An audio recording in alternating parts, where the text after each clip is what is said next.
In this video, I'm gonna talk about how to fix if you're having a trouble with the HP laptop volume is too low and how we can fix this.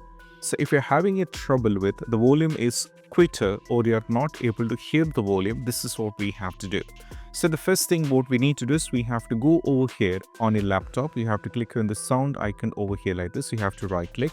There is an option called sound setting which you have to click on this. And over here in the sound setting, you have to make sure few things first. The reason why this is happening for the output, you should not be selecting the right audio device. So make sure that you have selected the right output device over here.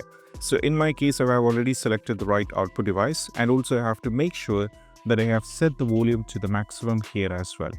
Now from here, you have to scroll it down and navigate to more sound settings. Now once you go to the before that, we have to click on the volume mixer here. Now as you can see, these are some of the amps that is utilized in the microphone, and over here we need to make sure all these things are not muted. All the amps are given maximum sound over here like this.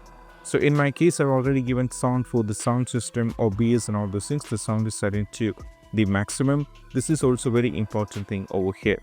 Once you set this up, you just need to go back. Now from here you have to scroll it down and click on the more sound setting. Now from here you have to go to the playback and select your speaker, and you have to right click and go to the properties. Now from here go to the level first. Make sure the speaker has been set to the maximum sound over here like this. And also in the general, we have to make sure there are a few things. If you go to the go to the advanced, make sure that you put a check on these two boxes, allow application to take excessive control of this device. And also make sure that you put a check on give exclusive mode applications priority. And also make sure that you set into 16-bit 4800 Hz. And also you have to set this to this. And also make sure the spatial sound is turned off. And you can just go for it OK. And afterwards, if you close this, and you can see it will be changing, which means it is working right now. And if we go back, and most probably the issue regarding this will be completely fixed. So these are the steps, and I hope this quick video is helpful. That's it. Bye.